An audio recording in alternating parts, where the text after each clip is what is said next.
Welcome back to another episode of Practice Underwater. This is a long one, folks.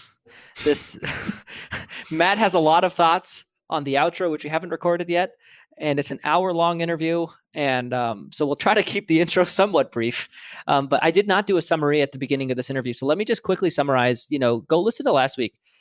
This is a guest, Obi, who graduated and bought this practice, and for the first 18 months of owning it, or maybe like this first year of owning it, I think he just wasn't super motivated and didn't do a whole lot. And then he had this major shift because of listening to our show. And he's been a long time listener. I've known Obi for a while.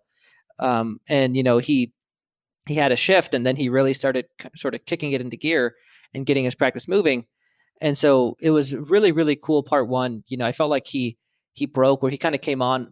Matt called him Mr. Overconfident last episode, and he came on and he was very overly confident, and then he kind of talked about how that's just a, kind of a defense mechanism he puts on. And we had a really cool conversation, a really great part one.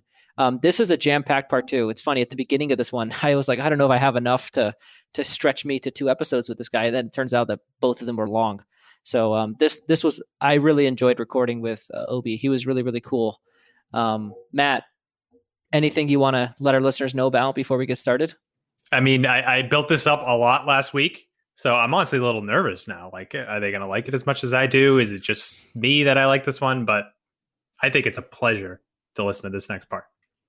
All right, we have a lot of thoughts later. So yeah, we'll keep this shorter since we have a lot of thoughts in the outro, but enjoy the pleasure. So we're back with part two, and we're going to talk about what I said we were going to talk about last week. But we're in the middle of something really great right now, and I just want to capture Obi, what he's in the middle of saying. Sometimes we have our best conversation off air, and I don't want to have this one off air. He said, one of those things that's really hard for me, and we talked about being vulnerable, and go for it. So if it's not evident, when I'm nervous and trying to be confident, I'm kind of an asshole. Yeah, and you got it. I'm surrounding myself with really supportive people that are always trying to push me up, but they don't necessarily know what's possible, and so I'm getting constant pushback. And I mean, it's very supportive pushback, but my wife, my team members, everyone's always like, no, that's too fast. You can't do that. No, that's not. You need to slow down. And the answer for me always has to be, yes, I can do it. I'm doing it. And so now I'm pushing out that attitude, and it's not productive in this setting where I'm trying to talk to someone who understands me. But yeah, I'm struggling. Yeah, and it's so I have that. Man, we're so similar. A lot of our stuff is the same. So I'll use the word stuff to just kind of a lot of the things that drive us that shouldn't drive us. I'd call our stuff, our baggage, whatever it is that we're bringing into the world that interacts with us on a day-to-day basis. We have a lot of the same stuff. And I mean, I so appreciate this change and difference in your, I guess, in everything about what we've been talking about lately, because I think now this is where real growth happens, when we're like vulnerable and honest. And man, I so appreciate that. So what I'm hearing is your wife, your team members, people in your life have told you that the rate at which you want to accomplish things is not possible, and sort of discouraging you. Yeah. I mean, I think everyone encounters that, but it's because they don't want you to be disappointed or something. But I don't know. It makes me more abrasive because I have to be pushing constantly. And it's not that they want to be in it. They're invested. So wife, what side of you does she get? Part one, first half of it, or the part that I've seen now, it lasts like 20 minutes? No, more vulnerable. More like, oh, this is bad.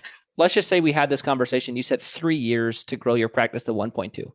And obviously I'm on board with that plan. Like, I actually feel like that's too long. So like, that's where I come from. But imagine if I was like your wife and I said, or let's just say I'm like your father-in-law and I'm like, oh, Obi, I think you need to slow down there. That's a lot to bite off. I think you're trying to take on too much, man. What's your reaction to that? I don't want to get too weird with it, but my wife and I talk about communication patterns all the time and the types of families we were in. And my dad was always the no, you can't do it. It's impossible. And I'm like, oh, you best watch this. So I guess it just it's a gut reflex, not really that it means something about me. If somebody says no, I'm going to say, Yes. Just because. But what if it was no? Like, what if it was actually impossible? Yeah. What would that mean? I guess. I don't know. So this is, I don't know if you're aware that we have another show called Dental Friends with Benefits. Have you heard of it or anything about it at all? I've listened to one or two. So this is more a topic that we've talked about on that show than this one. But kind of the Spark Notes version of how this conversation would go if we were to talk about it for a while is that reaction that you have of like, oh, watch me. And so we said, right, we have a lot of the same stuff. Mine didn't come from my dad, but yours did. And I'm so happy we said that. So our audience can see sort of where that behavior pattern comes from, that like overconfident, kind of false overconfident, gonna prove people wrong mentality that's kind of been showing up throughout this this time. You know, that came from your dad, right? That's childhood. That's the effect of hearing that throughout your life. And the reality is that what you're trying to accomplish, and I'm not saying you specifically. So if I'm talking about myself, you know, the way I do that is what I'm trying to accomplish. Mine is I'm not good enough. So if I was in your story here and my dad were to tell me, oh, like you can't do that. For me, if he was right about that, then that would mean that I'm not good enough because I had that suggestion in the first place. So what I do is I try to prevent that feeling of being not good enough. And I just like try to prove people wrong all day so that I can feel like I'm adequate or worthy. I definitely spend too long trying to prove people wrong, and not like on an internet troll level. Just yeah, no, I'm with you. It takes up way too much headspace, man. Yeah, you know, you're just sitting around all day thinking like, I'm gonna do it. And I think it's one thing that you can't say it's all bad, because I'd imagine a lot of what you've accomplished in your life, like I'd imagine the reason you've applied to endo the 4th, 5th, and 6th time was to prove that you can get in.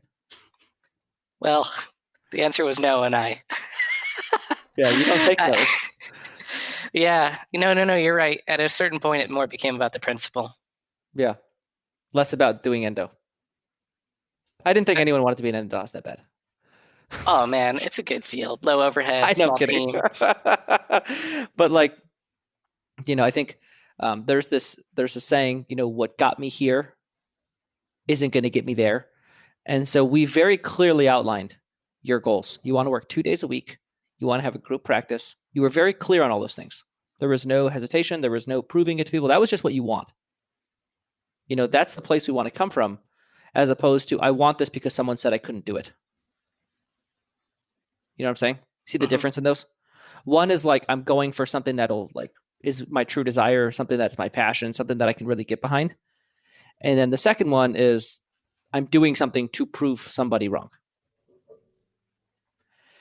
So I'm going to support you and get behind the first thing, which is helping you build the practice that you want.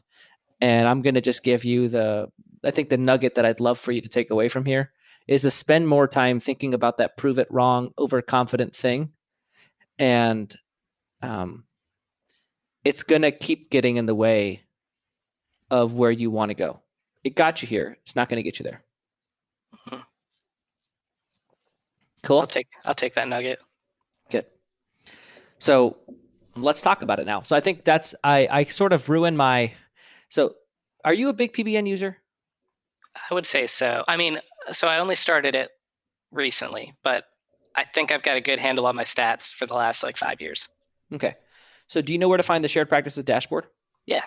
Okay. So if you go down to recare current percentage on the shared practices dashboard and pull it up and let me know when you're there. For our audience, this is the shared practice dashboard. The way to reach it, we don't talk about this enough, is if you go to anyone who has practice by numbers can access this dashboard library, and then all the way down to the bottom, shared practices. This is our custom dashboard that practice by numbers made for us that Suzanne wants us to change the way it looks. So we probably will at some point. But our coaching department, everything operates off of this sort of FMX. You got it up? Yeah. Okay. So first thing I'd look at is, always size of the practice. Seems like we've already talked about that. But I think the one thing that did strike me, and we'll talk about this later, was your average hygiene fees are kind of low. I mean, for a fee-for-service practice, your hygienist production per hour is pretty low. I think we're just empty lately, but you mean overall? No, that actually, it doesn't even account for openings. That is just patient in the chair. It looks like your hygienist does about $125 an hour. So I will tell you the fees in the practice were, let's see, I actually wrote it down because I thought it was really relevant. Pro fees used to be 90. Now they're 102. Bite wings were 50. Now they're 74. Like a comp exam was 65. Now it's 98. So like I let it sit like that for a total year before I updated the fees. Yeah. So the funny thing is, like all this discussion about going in network, you'll probably make more money in hygiene going in network than you will staying fee for service. Because the great thing about being a network, and you could do this out of network, I totally think so. But hygiene, like, all the x-rays, dinking, dunking, fluoride, all the stuff that you can get out of hygiene with insurance is great. I mean, can you tell me about adult fluoride? I hear everyone say that, but I have no idea what that means. What about it are you confused about?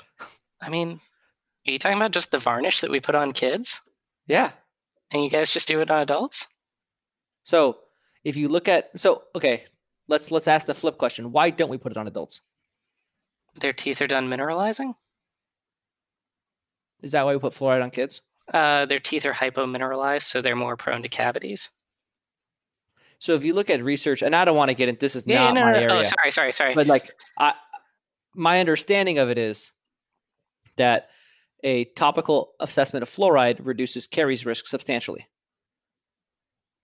So assessing, putting on topical fluoride twice annually does a lot towards reducing someone's caries risk. So okay. That's the reason why I never heard it. I'm open to it for sure. My understanding, and I don't want to get all like sciencey on people, but my understanding is a lot of the mineralization, the initial layer of fluoride on someone's teeth are pre-eruption. So you're right. It does happen in kids, but a topical fluoride would not do anything for that.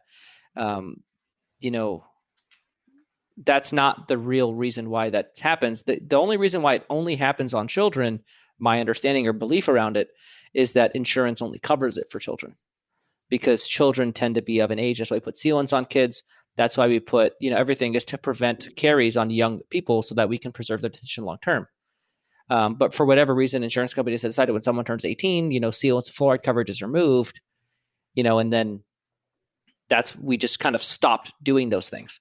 But I would almost argue, and this is an argument that I heard that I really liked, was it's almost more unethical to not offer something to an adult that could benefit them because their insurance doesn't cover it.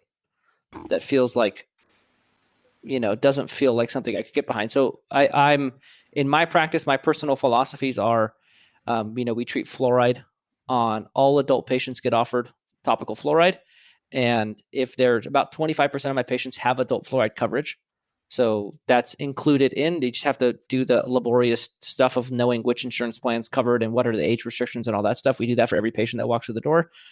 And then the other 75% of my adult patients are offered fluoride at approximately a $39 fee. And we put it on, we have a total fluoride percentage in the 60s. So all the patients in my practice, 60-ish% of them, a little more than 60% of them will get some type of fluoride treatment. Okay. Well, I apologize for bringing up science. We should get back to these statistics. Yeah, no, I'm not kidding. I'm sorry. This is not my thing.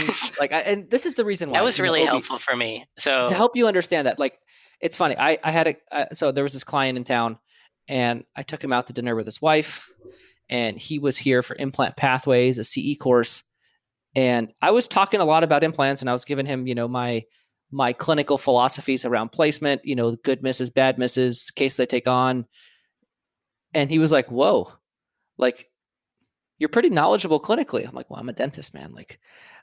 I'm very, very adamant on not talking about this stuff on air. I have done 5 or 6 full arches of implants in my career. I don't think most people would gather that from the way I talk about clinical stuff on air. Anyway, it's just because there's dentists listening and dentists have all kinds of different opinions about that. And the last thing I want to get is an email from somebody saying I disagree with your fluoride philosophy. I'm like, cool. I really don't care about your fluoride philosophy. We can all treat patients. And I think we like our philosophy in general to be very clinically neutral, right? We're not going to tell you how to treat patients. We feel that you can make money and be a successful practitioner financially, regardless of your clinical beliefs. And so my clinical beliefs are not why I'm so personally, we don't do sealants in my practice, so that's actually something that I don't do, but financially that'd probably be better if I did them. But that's my clinical belief doesn't really include sealants right now. Maybe I could be convinced on that. I don't know. But I think we try to stay clinically neutral because dentists are weird about that. And I don't want to be telling anyone how to treat teeth. I've been blown up. Not that this is a reason why I don't do this, but I have been blown up on other shows about talking clinical dentistry on air. Somebody did not like something I said, and they had a good 40 minutes of a rant against me on that one. So it's what it is. But we try to stay clinically neutral. So, but if that was helpful, I'm glad. I found it very helpful. Good. So yeah, adult fluoride is the point of that was, so like in your practice, let me just, so your practice, your hygienists do about $100 to $110 an hour. So patient in the chair, they generate hygiene revenue about $100, $110 an hour. So my guess is X-ray frequencies, a lot of that stuff is not super frequent. Does that sound about right? Yeah, I've been trying to get that stuff in line. Mm-hmm. So, it's funny because I would think if everyone thought at a fee-for-service practice, we pull in $170 an hour in our low PPO fees and network with almost every PPO. So I think it's not necessarily correlated. Do you know what roughly overhead hygiene should be? So in my practice, I assume it's miserable because of what you just said. 50%. How much do you pay a hygienist? $36 an hour. Okay, that's pretty cheap. But so I get I paid them $50,000 and they made $100,000 typically. Mm-hmm. Is that average? Is that bad? So there's two answers to that question. There is the answer of industry standard, and industry standard will tell you that you want to have 3 times your hygiene pay. Industry standard will say that. The really big issue I have with that philosophy is that why is it there? Who thought of 3 times? So what happens is with 3 times, you have no room for openings. So for you, right, your hygienist is $110 an hour. So patient in the chair, they're 3 times, right? 36 times 3, roughly their average hourly production. So and you're kind of not doing a whole lot. So you could do a lot more. For me, patient in the chair, they're 4.5 times. But the issue is that philosophy of 3 times hygiene pay will get you to have no openings because you're trying to get 3 times hygiene pay. But no openings actually is detrimental to your practice long-term.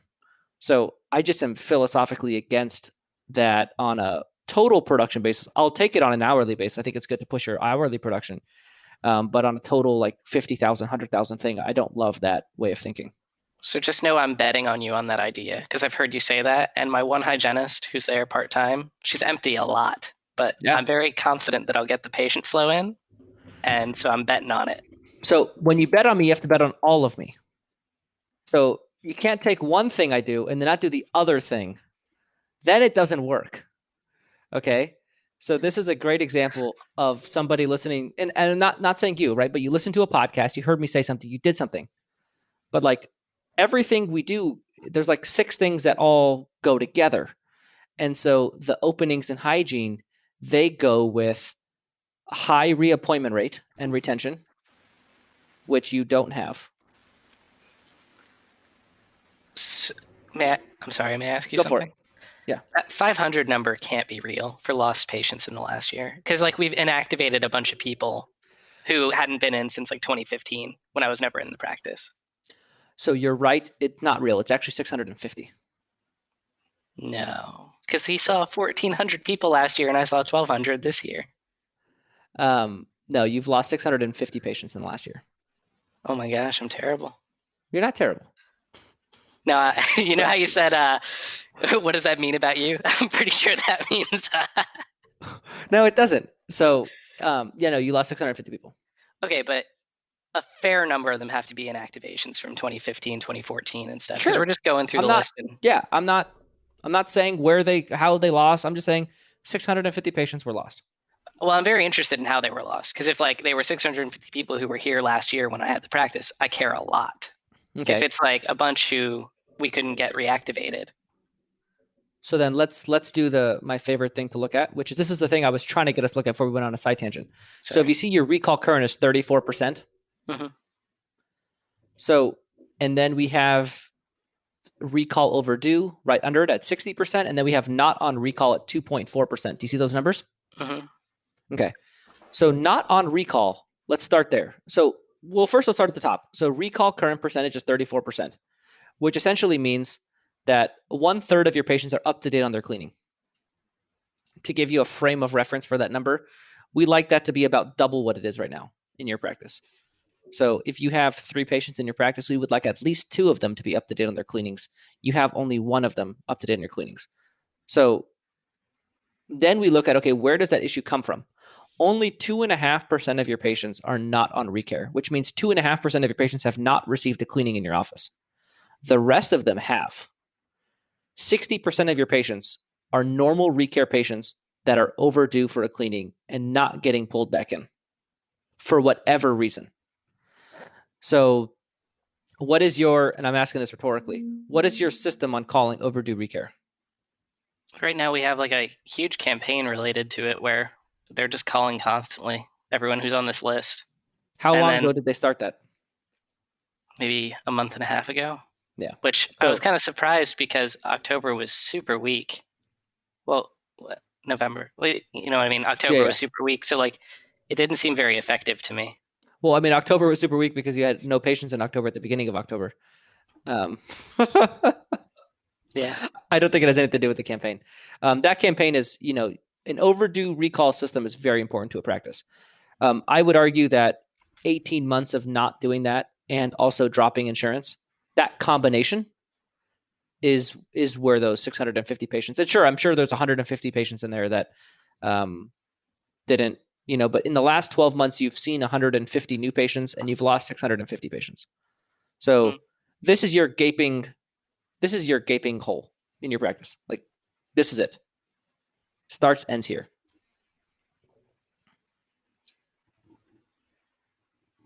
I'm dubious of the data. I feel like... Yeah, I know. Now you're doubting. Everyone doubts the PBN data. And don't have to doubt the 650. So don't think about that number a whole lot. Okay? So let's look at a month-over-month basis. This month, you have 37 people going inactive. You have 37 people this month. So if you look at the new patients panel in the shared practices dashboard, this month you have seen 16 new patients. Or this is October, sorry. In October, you saw 16 new patients. 7 of them left without an appointment. 7 of your 16 patients left without an appointment. So you really got 9 new patients. You really gained 9 people. Because the 7 that left, if they came to your practice one time and didn't get their next appointment, and they've only been there once and they're a brand new patient, that is the patient you are least likely to retain statistically. So 9 out of 16 of your new patients are committed to a next visit. So there's a chance you'll keep them long-term. But you've lost 37 people that just passively went inactive. It has just been 18 months since they've been in. You did not inactivate anybody. They did not. That wasn't like how many patients did OB staff inactive. No, that is just, they were just inactive. They just went inactive because it had been so long. So I don't think you can deny that data because you didn't do anything last month that would have thought that. Are we good? I'm seeing it. Okay. So, and the funny thing is, I mean, do you bring your new patients in through hygiene? Yes. Not like a 90-minute hygiene appointment where they... Yeah, that's how they do it? Absolutely. Yeah, because it looks like 87.5% of your new patients, so what is that, 14 out of your 16, something like that, they saw the hygienist, and still many of them walked out without a next appointment. So when I said earlier, the shared practice philosophy about leaving hygiene openings, it's predicated on great retention. Our philosophy puts a lot of pressure on practices to have great retention systems in place, which is one thing our coaching department is really big on, is coaching teams directly on retaining people. And so whether it's reactive retention, calling overdue recare, or proactive retention, which is making their next appointments, you've taken one side of our philosophy without the other sides that make it the whole thing work. Does that make sense? Yeah. To throw I gotta, you know how it is. I gotta defend myself apparently Go because for it. Yeah, So it looks you like can my do it. hygienist reappoints at a rate of greater than 80%, which I understand is pretty good for their cleaning appointments. So they are invested in reappointing. Your hygienist reappoints at the 50th percentile. I thought I heard you guys saying that 80% was pretty good. That after that, 85% is our minimum. Okay. We would like to be over 90. Okay. And, it's funny because every coaching client of ours on this that's listening to this right now is kind of laughing because that is the one thing that does not get past us on any single call is reappointment rate, because it's that 8% difference between 82 and 90 is huge. It changes everything. It's very important. That is a number to keep pushing. Like so yes, you are doing it average. But I think our philosophy is average. Yeah. Hang loose sign. But that is the one thing that, our philosophy has the results it has. It's very not average. And the reason it's not average is because, so in my practice, we typically are in the mid 90s. So usually 94 to 96% is our reappointment rate between my 5 hygienists. That's why we're able to accomplish a lot of the things that we can accomplish. Let's think about it logically speaking. If we have a schedule, right? We have 2 hygienists. Let's say we're full, right? We have a full 16 patients on the schedule, right? You reappointed 82%. You're patting yourself on your back. You said chair practice at 80%. I did 82%. Good for me. So you got, what is that? 13 of 16. Let's see this number here. So you got 13 of 16 reappointed. So 3 patients did not get reappointed. So 6 months from now, you have 13 of your 16. Where are you going to get that extra 3 patients from? Well, you're not calling the overdue recare until a month ago. And your new patient flow is 16 new patients a month. So then on average, you'll put one of those new patients in the day. So you're like, oh, it feels about the same level of fullness, right? You had 13 patients that rescheduled from a full 16 patient day. And then you added one more new patient. So it takes up a little bit more time. So it feels like the schedule's about as full. But then you're not going to reappoint that new patient half the time. And you're also going to lose another 2 or 3 patients. Now, 6 months from now, do you see how your practice is historically shrinking? Mm-hmm. And our philosophy is telling you to add more hygiene, but your retention is not such that I think you are in equilibrium maintaining the amount of hygiene you bought it at. So the only thing that's going to, now let's have a flip side of that, right? Let's say you're retaining 90% of your patients, right? That 13 becomes 15, for example. Let's say on a 16 patient day, you only have 1 opening now that gets carried over 6 months from now. Now you don't have a spot for that next new patient. That's where you need to expand the hygiene department. And now if you're calling overdue patients, now you have additional patients that need to get in. So that's where our philosophy leads to that explosive growth that we talk about, is because we have a very retentive philosophy and then we push growth aggressively. But we can't push growth aggressively without the retention that makes it all possible. Does that make sense? Yeah. So I see that I'm losing these. I see that I'm losing those patients. Mm-hmm. So where's my increase from lately? Because I'm up 30,000 a month. Yeah, Because that's I know it's not patients. I know it's not that's you. retention. That's you, the dentist, changing. Right? Okay. Your philosophy's changed. You diagnose differently. You talk to patients with a little bit more energy. You're a little bit more excited about your practice. And so all the doctor-dependent parts of your practice have changed. But your practice performance itself, so it's so it's funny. Matt and I are doing intro outros for the next 4 episodes. So you'll probably be part 1 of this, and then I guess he'll have the next 2 parts. It's the same dentist, you and that guy. I think his fake name is Rick. But it's it's funny because there's either a practice. So my practice performs well because the practice performs well, but the doctors are associates. So inherently, they're just going to be a little bit less. I can rely on them a little less than I would an owner. You guys are the opposite. So you, as a dentist, are performing quite well, and that's why the growth in your practice is happening. But your practice itself is probably the issue here, not necessarily you, the dentist. And so that's honestly the easier one to fix, because all you need is some systems in place, some time working with your team to get some systems in place. And from a coaching standpoint, you're like an ideal setup because we can just implement this stuff, proactive, reactive retention, get your AR systems in place. That's the other thing I wanted to talk to you about at some point. And then we have, and then we're humming again, and we didn't have to do anything with the dentist. That's the hardest thing to change. I mean, if you guys haven't noticed, and I'm not making fun of Obi, like I am actually like, it's funny. So Matt and I will interview people, and afterwards, we will sort of talk about if we like them as people or not. Not all the time, but it comes up. And you're one of those guys that like, yeah, if you were in town, we'd go grab a drink. I think you're cool. Like, I like you as a person. Like, so that is something that like, I like you.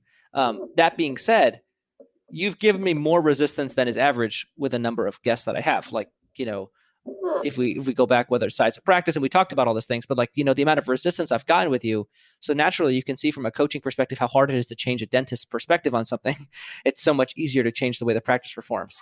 So you have all the right problems. You as a dentist, luckily, you have a great mindset, hence, good things are happening. But so many better and that's I'm so happy you said that because, it's funny. You're like, I mean, you've probably grown maybe 20%.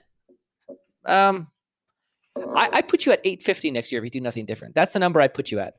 So if you do nothing different next year, I think you're going to bat 850 in collections, which would put you at roughly 20% growth from when you bought it.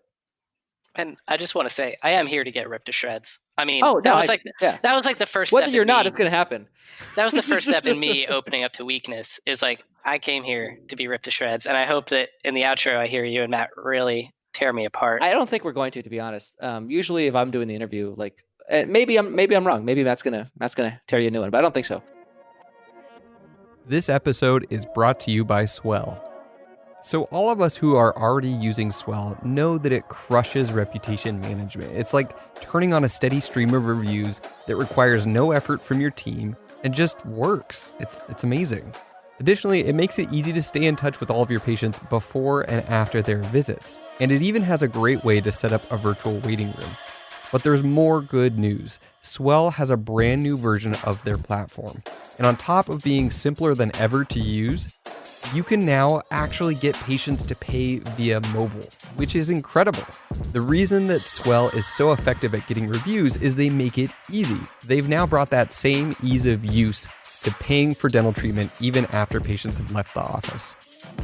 Mobile payments are a great way to text them a reminder so they can pay at their convenience right on their phone.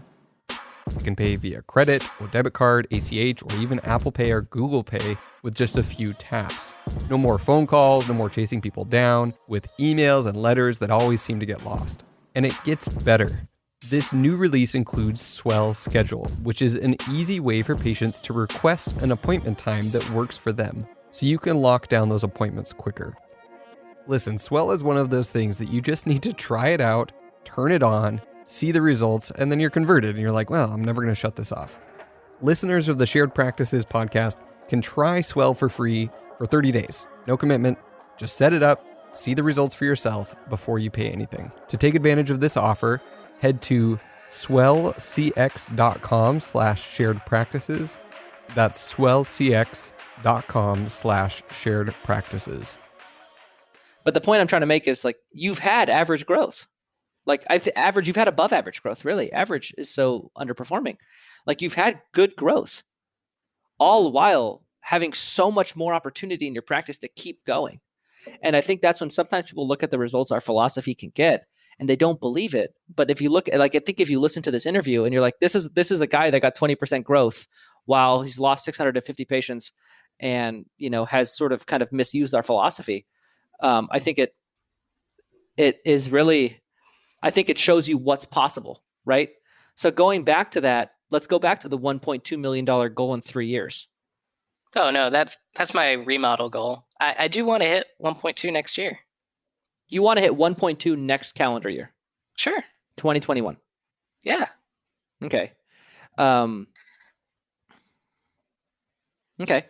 So may I give that with a backdrop of something? Please. My buddy down the street, he's a network. He's got great visibility, but he's pulling in 100 patients a month, and he is exceeding me. Like, obviously, he has brand new patients to diagnose off of, but if his number is 100 every month and he's like a fresh startup, why can't I can get up to 90 patients a month? I just need some of the things he has.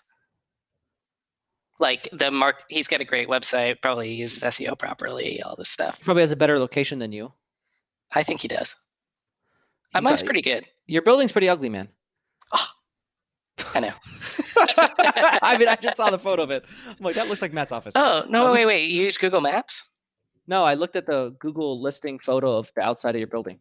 Wait, go to my website. I've updated it. I'm going to go visit your website. I got a cool... Oh, that looks nice. I got a cool mural and stuff. Oh, that's way cool. When did you do that?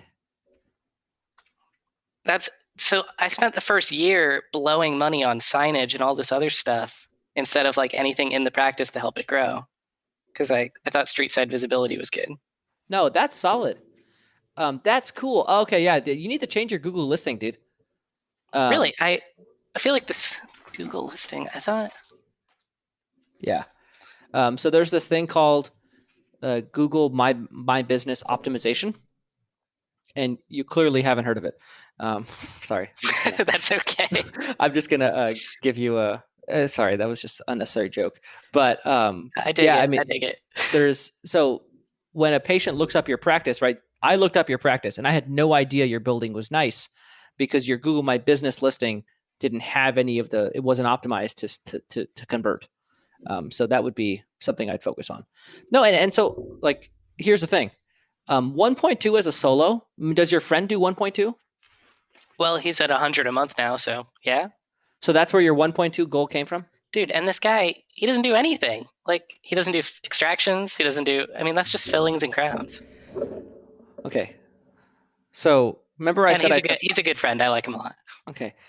So remember how we said that I support goals that come from a place of what you want, and then I don't support goals that come from a place of proving people wrong? Oh, it's not like that. Sorry, I was using him as a benchmark to show that it's achievable.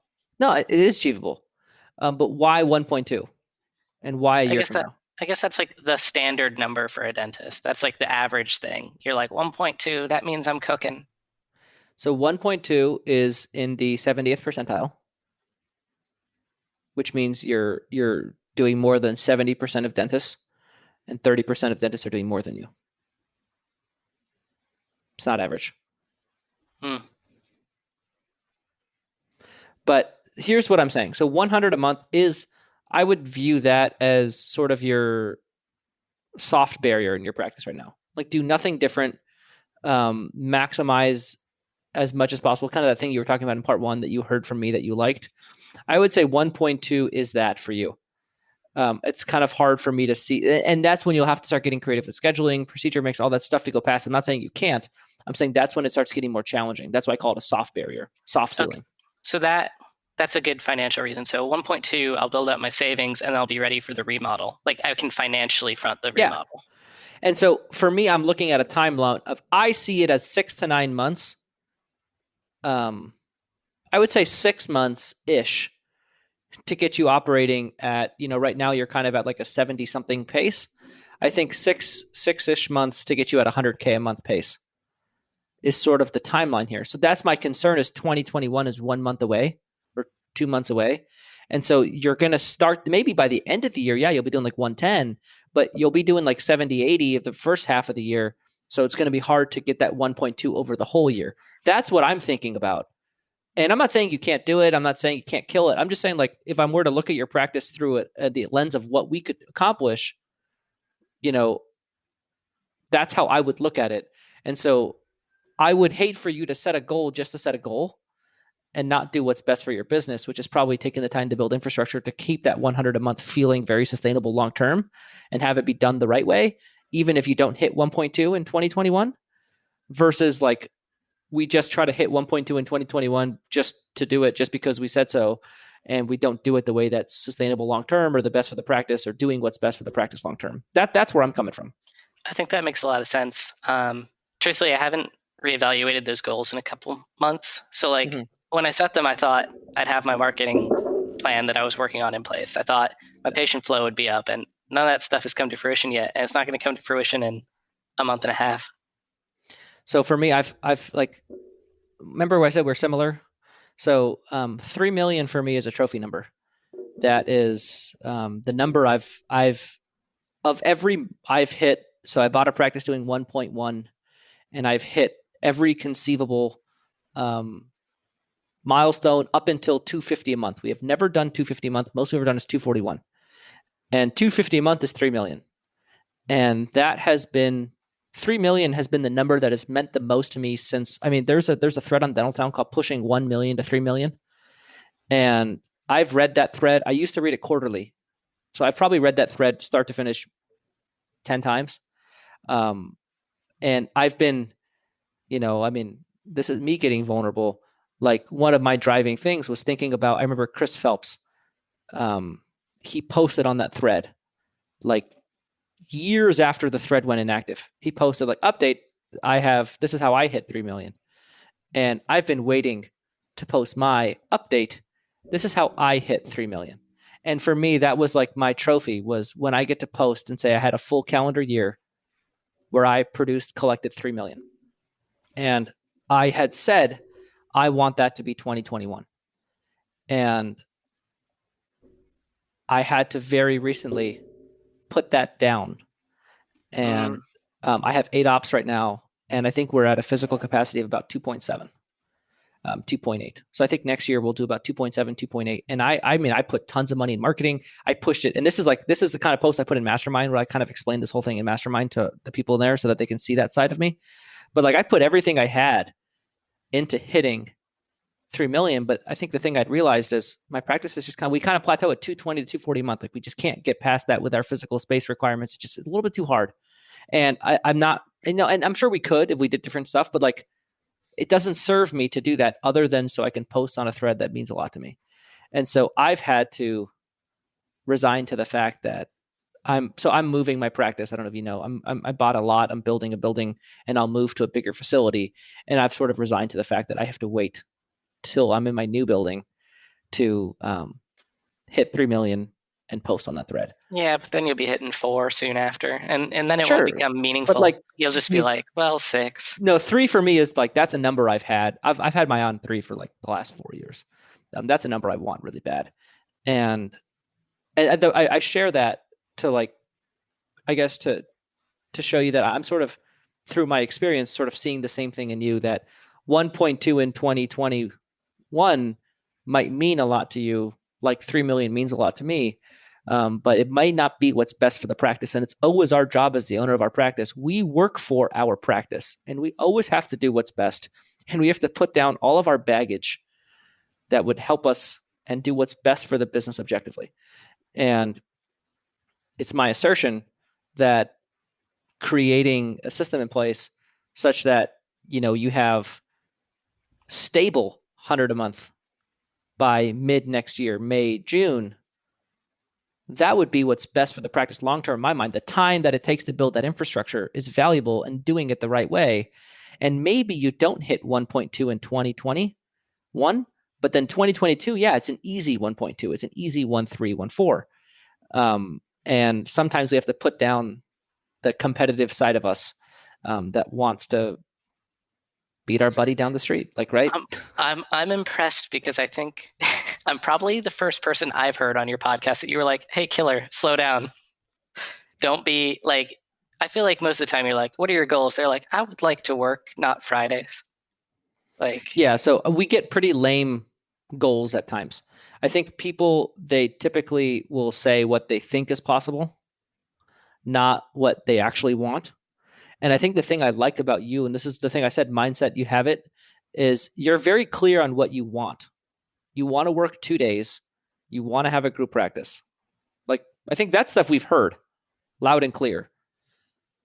I think you can tell as the host, I can usually tell when someone's giving me kind of a BS thing that they don't actually want, or versus someone's giving me a thing that they actually want.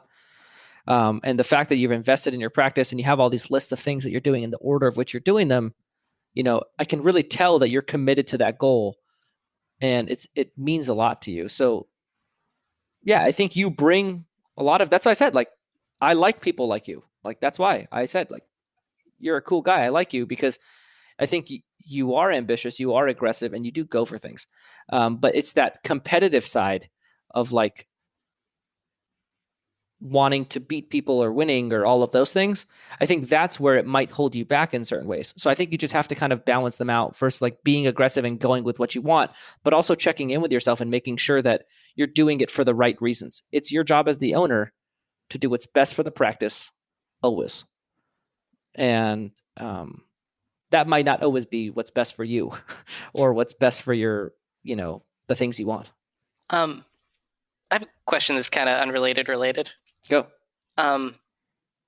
This office administrator, when she becomes a real office administrator, not a fake one like I have. Yeah.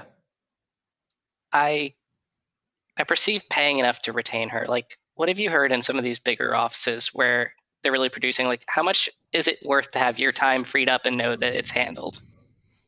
Wow, that's such a good question.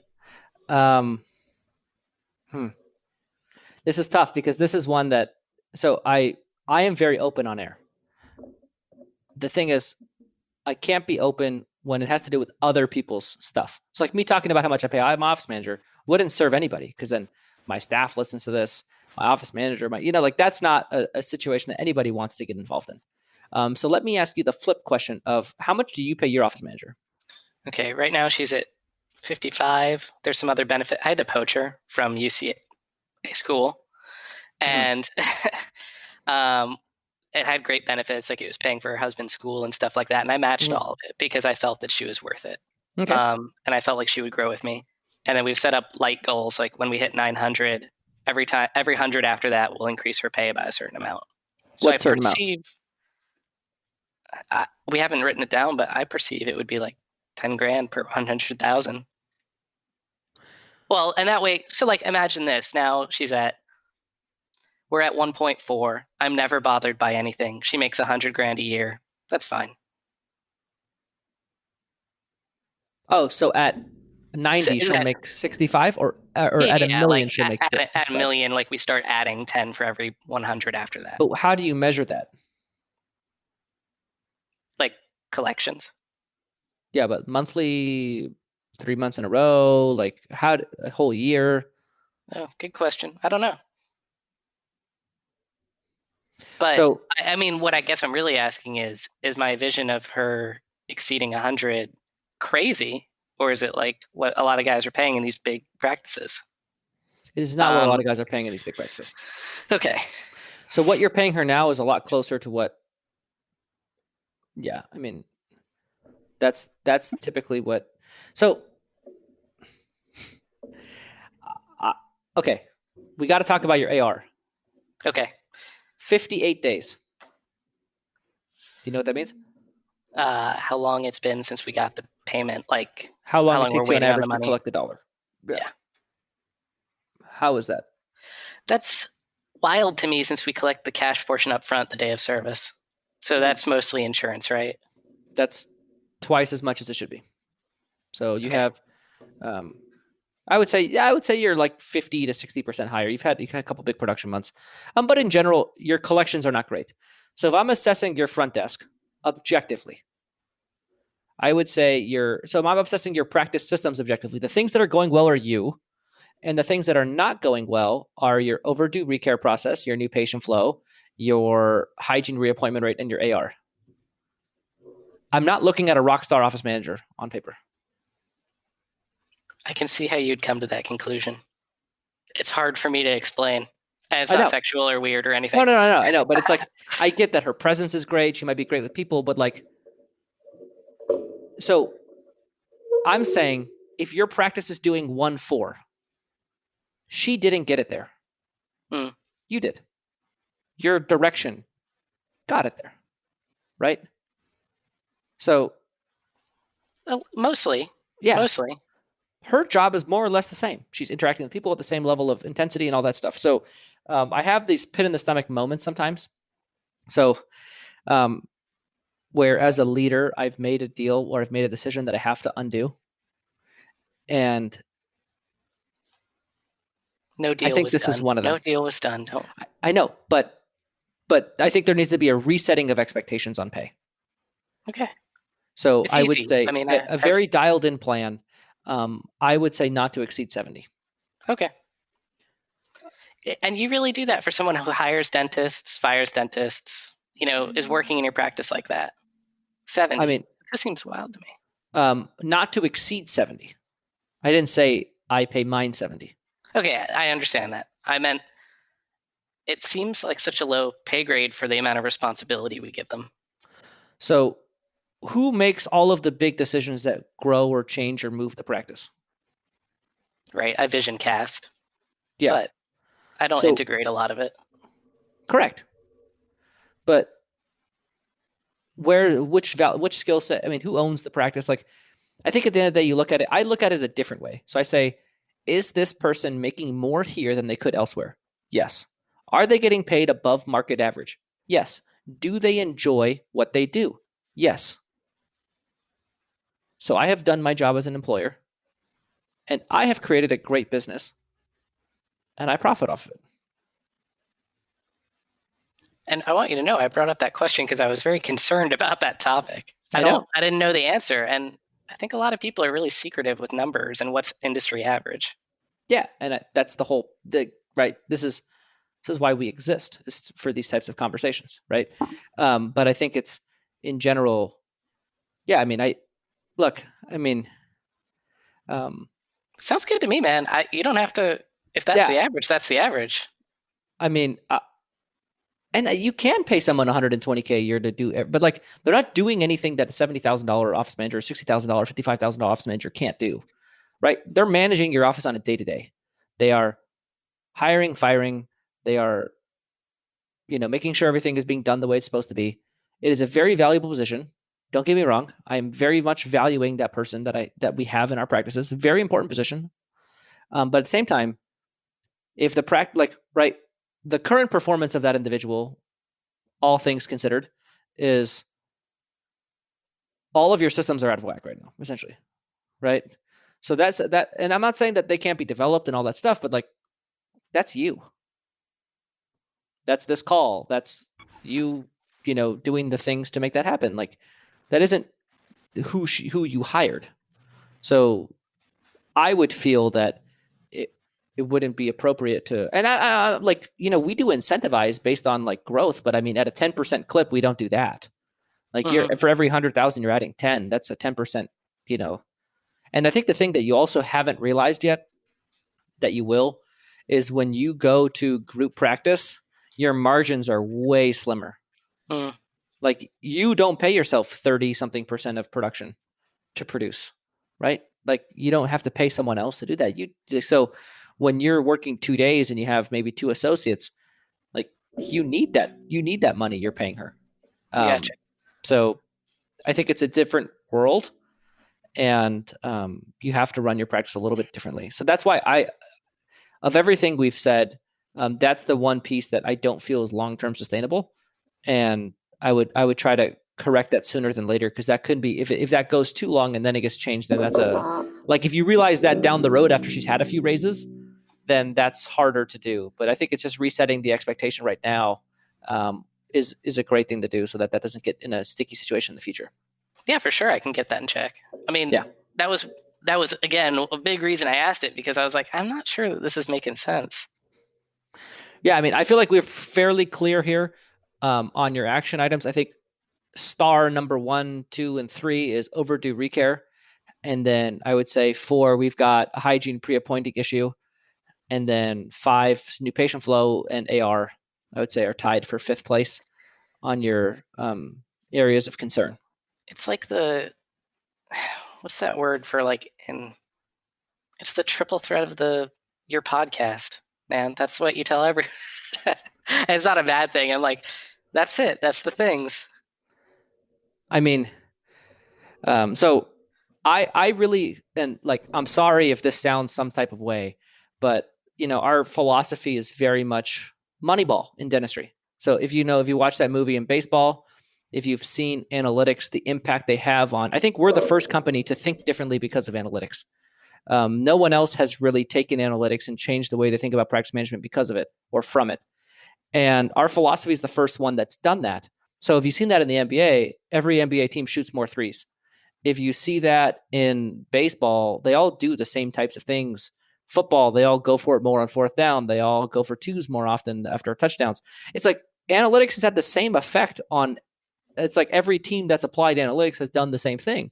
So, I mean, there is just the analytically best way of doing something, which is sort of, that's kind of our philosophy is based on that principle. And so it should be that, because right, everyone's running their practice off of industry standard, doing it one type of way. So we kind of get the same thing over and over again. And I mean, for the most part, yeah, we tend to have this. I don't think we always do, but I think for the most part, yeah, we tend to say those same things because those are the ways in which our philosophy outperforms industry average. So it would just make sense. Like for us, retention. That is I think if there's one thing to really, I think ironically, our philosophy, I think when you've heard, so I haven't done it yet, but eventually I'll do a 2-day course and explain the whole thing like in depth. That's how long it takes about. And the one thing you'll walk away with is the importance of retention. And, that I think is one thing near and dear our philosophy. Patient flow in general, very true to our philosophy. I think the ease that we try to accomplish with growth, patient flow is a big part of that. And, yeah. And then AR, I mean, that's just your systems in check, right? That's just us looking through. And then reappointment rate, right? That goes back to retention. So, yeah, I would think that's the area where we're the most different. So naturally, when we look at the most practices, we're going to notice those things because those are the areas we tend to perform really well. And those are areas that are very important to perform well statistically to get the kind of growth we get. Does that make sense? Yeah, absolutely. So if I sound like a broken record, it's funny because you've listened how many times and I still said the same things. So no. And I didn't think it was a bad thing. It's just funny because, right? Like if supposedly I've been trying to apply it and I have been, it's funny that you're still like, yeah, I keep trying. Same thing. Yeah. And I don't mean, and that's not I didn't mean it to sound like I was. Yeah, no. And it's great because ungrateful that you're like, this is the problem, man. No, the funny thing is, so we, and I think so again, what's working in your practice right now is you. What's not working in your practice right now is the systems in place and the staff, your office manager, everything like that. They haven't been taught how to do it yet. And that's sort of for us, like we made a major change in the way we do things because that comes up over and over again, right? We have these doctors that have great mentalities in our audience that all listen to the show. Like if we had, did you listen to Albert's episode? Mm-hmm. So you know who I'm talking about? Albert's like the famous Mr. guy Right. that, Mr. Right Answers. Yes. So I would not call him a typical shared practices doc, right? He's very different. And his episode, we didn't say any of that stuff, right? He had major mindset issues. He had trouble having difficult conversations with teams. He had all of that stuff. But I think our audience is above average. And so like you're above average. So you come on, that stuff is already level 1 and 2 are done. Like this is so I think that's where we feel the team involvement is what has been missing. And that's sort of why we pivoted our coaching department so that we could, because your office manager is the key here. Like she has to be able to do these things. And that's where the breakdown happens. It's from you being in control of the process. Like everything that's about you, you're solid on. Leadership was in check. Case communication, you're working on it, but it's your office manager implementing these things. That's where the breakdown's happening right now.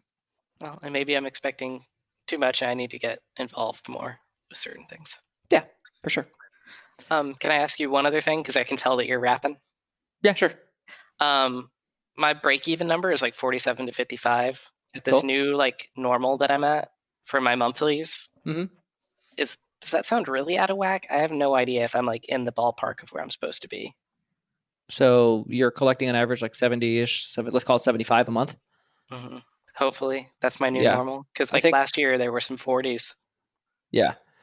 So you're worried about your overhead being too high. Yeah. What has led to the increase in break-even point?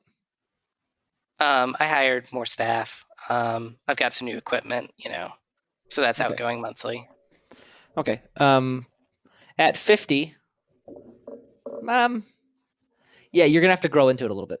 So there's this, you're in a mini ugly duckling type situation where you're gonna have to kind of walk into that growth, right? Think about it though. You have 2 hygienists, you have 2 front office, you have all the equipment you need. Do you have 2 assistants?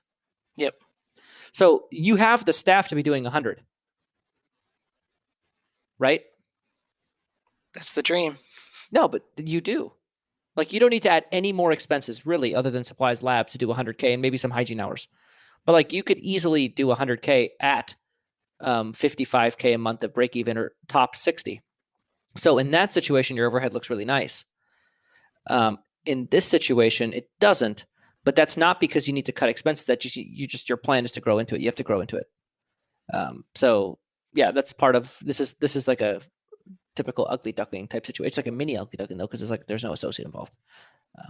Yeah. Cool. Thank Cool. you. Yeah, but no, just grow into it. Have faith that your plan is going to work. And again, none of this stuff works. All the stuff we talk about, right? Like, and the thing I want you to remember, it only works if you do all of the things. You can't follow parts of the recipe and then expect the meal to taste good. It doesn't. You have to follow all of it. Okay? You got it. Cool. All right, we're going to wrap up. This was great. We gave Matt always gives me short interviews. We gave him long ones. So I look forward to having him listen to these and see what his thoughts are. All right. Bye. Well, Matt, hope everyone's still here. I love that episode. It's just long, and this is going to be a long outro. I mean, he said 5 big things. Big things. So, I'm really excited. Matt, let's just jump right in. Let's do it. I think a lot of this stuff resonates for me, which is why I'm so jazzed up by it. Yeah, is that why you liked it so much? Like, what about this was so great for you? I think it's a lot of things that I do, that self-talk that I have, that I can really relate to. The biggest of which is the prove it stuff. Like you and me both, George. I'll include you here too. Oh yeah, for sure. I know you well. Like we are constantly motivated by proving people wrong. And I'm competitive, so I create imaginary enemies and like opponents that I want to beat. And my wife constantly points out like, hey, like this is not a game. You're not competing against anyone here. Can you like put that stuff down? So I do want to, and speaking of my wife, I want to shout out. So she runs a entrepreneurial group coaching program, and she wrote this big manual. It's about 250 pages. And one of the modules is on proving it. And in it, she writes that proving is basically just a defense mechanism for self-love, that we put it out there to protect ourselves from not feeling worthy or not feeling good enough by making someone wrong by doing the thing.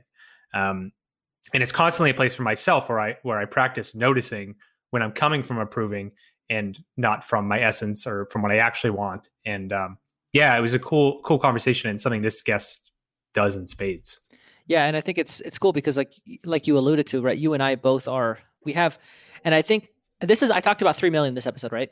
Mm-hmm. Like I think that was the first time I've shown my competitive side on air. I don't typically show that side of me, but it very well. It's alive and well inside of me, that, you chase things, and I definitely have that. And, I think it's cool because as a coach, right, I can sit on air and I can help him see that he's like the 1.2 was sort of like his prove it thing. Meanwhile, doesn't mean I don't have that issue. I think sometimes people with coaching, they think that like the coach themselves is perfect. It's like, no, you just kind of like can reflect back on that person. What you're noticing doesn't mean you don't do the same thing. And I kept trying to tell him that to reassure him that he's not alone. Yeah. I loved when you got into the 1.2 stuff because it's a goal he had in his head, but there was no real what for in it for him. Like that's what I would encourage everyone listening, that when you create goals, like, okay, what is that for? What is it going to provide in your life that's not currently available? And like, why is this worth going after? Because at the end of the day, it's just a number. Yeah. Like that number doesn't do anything, but it means things to us in our lives as far as what it provides. That's different from where you are now. So that would be my suggestion for Obi, would be develop that thought, write it down. What is it? What is it about that number? What is it going to do for you? And then it's really worth pursuing. And then he'll follow through with it more often than not. Oh man, I feel like you're talking to me too right now. I am. Yeah. I'm talking to myself too, of course. Yeah, I mean, like anytime we give advice, we're really giving it to ourselves a lot of times. So, wow, man, that's great. What else did you pick up from this one? The big stuff with the support systems from his wife and his parents, and like this is a really tough one for me because I come from parents who say, slow down, you shouldn't be doing this, you're not going to get there, constant resistance. And when it's the fears you have about what you're trying to do that are reflected back to you, it is really hard to maneuver. Mm-hmm. And for me, it's gotten to a point where I just reject everything they say. Like anything they say, I'll do the opposite. And then sometimes after the fact, it seeps through that their advice was actually like good and right for that thing. and I totally shut off to the possibility of them being helpful in any area. Like, for example, I have house renovation plans. I had them for a while, and it's with COVID, all the prices went way up. But we were so committed to doing it, and constantly they were like, just wait a little bit. By they, like, you mean your parents? My parents, yeah. Yeah. They were like, just wait a bit. Like, you don't need to do it now. You just moved in there. You don't need to rush it. And like, after maybe a year, I finally saw, like, I should actually take their advice with this one. So I struggle with this so much, of like resisting advice from people who I feel are risk adverse. Yeah. And I think it's, I think there's, on the flip side, there's something to be said about surrounding yourself. And this reminds me of the episode we did with your pivot. We were talking about your staff versus me in your life. It's, surrounding people that have access to to all of you, and you get to carefully select them as people who are supportive. And, I think, yes, there's one side of being able to listen to that, but I think there's the other side of intentionally choosing who is in your inner circle of people that you relate with and you sort of like trust with your goals, accomplishments, all the things you're trying to strive for, people that are going to support you. And so I think there's kind of two sides of the coin. And I do feel very fortunate that in my life, at least as it is currently constructed, hasn't always been this way. But I do feel like, everyone in my life is supportive of me entirely. And it just gives you this freedom to just do everything that you want.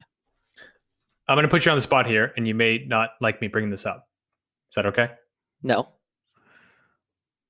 Yeah, it's fine. I'm going to bring it up anyways. Okay. So I like the way you take advice or don't from your parents on certain things. Yeah. And I think it'd be useful if you share that, if you're open to it. Yeah. So my parents and I have had a very interesting relationship. So it's not something I've talked about on this show. I've talked about it more on Dental Friends with Benefits. But we had like a 4-year period where we really didn't communicate a whole lot. Like I could count probably on two hands the number of times we talked in a 4-year period. And a lot of that was caused by them giving me what was at the time, probably something I needed to hear. But me kind of acting the way that you talked about you act, right? Like just resisting it and just rejecting it instead of, and, at this point, I sort of tell them, and I'm very frank with them, and I say, look, what you guys have in your life is experience that I don't have. And I think the thing that I would like from you guys is your experience. But I don't want your advice. And I say, I want you guys to trust me that I'm the only one that's qualified to make a decision in my life. But the thing that I don't have that you have is experience. And so whenever you have advice you'd like to give, I'd like you to share a story or some reason why that you're trying to give me that advice, so I can take that experience and take with it and learn from it what I choose. And so it's really trying to change our relationship where I don't ask ever for their approval, advice, anything. And like, I'm an adult, but like at the same time, you want your parents to know what you're doing. But they can always share from their experiences. Like my dad, he organizes conferences. That's part of what he does. And we're organizing a conference. And so like him and I have talked a lot about his experiences organizing conferences, and he's given me a lot of pointers without telling me what to do. And so I think it's really changed our relationship a lot. Yeah, I thought that was brilliant. And is that something you got from, because you mentioned in your entrepreneurial organization group that you're a part of, that you all speak to each other in that way from experience, not from advice? We're not allowed to give advice. Did you get that from them, or is this a thought you had before them? No. I got that from them. And actually it changes the way I parent. So obviously, like I don't parent my 3.5-year-old with the principle of Gestalt, which is what it's called. But, as I think about parenting them as they get older, I think I also have to trust them that they are going to do with it what they're supposed to do in their life. And all I can do is offer them my experience and knowledge and trust that they'll take from it what they should. And I think it's this very different way where you detach yourself from the actions of the person you're giving advice to, and you just sort of put the information you have for them and you just allow them to do what they like with it. And so it really changed the way both of my relationship with my parents and then my kids. Yeah. And I think kind of bringing this back to the listeners and how they can apply this mindset to their own dental practice, you're going to get a lot of these inputs from staff that are fear-based, scarcity-based on things you want to implement. And if you can instill this kind of culture of speak from experience, like maybe a hygienist that's been there for 20 years that knows the patients better than you do, can give you some pearls and help you steer without overstepping and really providing their opinion on the thing you're trying to implement, that would be ideal. Because I don't want to go down a rabbit hole on this one, but like imagine if a hygienist says like, oh, I don't like this new thing we're trying to add. Yeah. Right? So give me an example. So the hygienist I had, we would try to do the hygiene pre-appointment in the hygiene room, and she Yeah. was like, "Oh, we tried that; it didn't work." Mhm. We obviously know it does in every office, but these patients didn't like it. What she could have said is, one time I did that, and a patient told me blank, and she can just give you a story, Right. and then like you can take from that what you'd like. It's just a much different way of having that conversation, which I think is much more effective. Yeah, I like that. That's beautiful. Matt, did you have any comments on what else did you have for me? I think it's important to drive home the point, and you said it beautifully in the interview, but you can't take a piece of our advice and ignore the whole story. Oh my gosh. Like it's all like the whole like 3 times hygiene pay industry standard. Well, like you can't take one thing about the retention and not, I'm jumbling words, but you know what I'm getting at. And I think that was the one thing he was like, well, I'm trusting you by hiring an extra hygienist. It's like, yes, I say that, but we teach our philosophy is an entire philosophy that involves AR, it involves retention, proactive, reactive, it involves everything.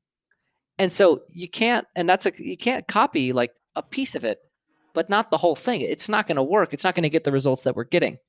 And so, for him, I mean, he's not in a position to expand hygiene, yet he is but he has terrible retention. So, it's not going to work the way we had designed it to. Yeah. I think that was important to drive home. For sure. My last couple things, I'm cutting this list down. It was longer. Doing the best thing for the practice instead of hell bent on hitting your goals. That is a beautiful mindset shift. One I wish I had years ago. My goals were everything. My student loans, what I wanted to pay off was the end goal, but that wasn't what was right for the practice. Like the whole building infrastructure before you're ready is what's right for him. And maybe that $1.2 million goal wouldn't serve him long-term going for it hard next year. It actually would, like you said, be a lot easier maybe in 2022 to hit. I think that was beautiful. And it's such a cool mindset shift for him. And I think it's, we think as the owner, and he kind of came in with part one, like as the owner of my practice, I serve nobody. And it's like false. You serve everybody. Yeah. And you serve patients, staff, the office as a whole. You serve the business. And I think it can sometimes remove you from the equation. And all of a sudden what you want is not nearly as important as what's needed. Yeah, that was great. And I have one more. We're gonna get the vulnerability music in here. Dun, dun, dun. Ah, geez. We're now on Dental Friends with Benefits. Is that vulnerability music? Dun, dun, dun, dun. Makes it sound like something bad is gonna happen. Right. Vulnerability. No, I think one of the things you brought up, something that I struggle with, that is this whole dental celebrity. We're on a podcast, so we should be running our practices a certain exceptional way. And I constantly beat myself up over areas of my practice that I would see in a client and be like, that's not working, or that number is terrible. Like, I wouldn't say these things, but like, you think this is the self-talk I have about myself. And I struggle with it. And it's tough to like be seen a certain way and still have shortcomings. And it's something I constantly deal with. And I'm interested to hear if that happens to you as well. Well, I think I talked about it right on the episode. And I think for me, that's one thing I really get from Mastermind is a place where I can be very vulnerable with the people in there and share. And, I think the people in Mastermind see a different side of me. They see more of that, like, these are my failures. Because I think that's important that, I put a lot of that. I think I've overcome that one to an extent. Mm-hmm. But I think 2019 was a really hard year for me in that area because I was struggling. And it was, I think that year helped me build the muscle of dissociating, my practice management knowledge from what is going on in my practice. At the same time, they are linked, right? But they're also like, they're two separate things as well. Yeah. And I think 2020 was the year that hit me. We'll see y'all next week. Thanks for listening to another episode of Practice Underwater. We'll see you guys next week. If you're interested in one-on-one coaching with either Dr. George Hariri or Dr. Matt Garino, our contact emails are in the show notes. And if you're interested in being on Practice Underwater as a guest, where we could look at your practice anonymously, you can go ahead and contact the email in the show notes and follow those directions to get on the show. Thanks, and we'll see you guys next week on Practice Underwater.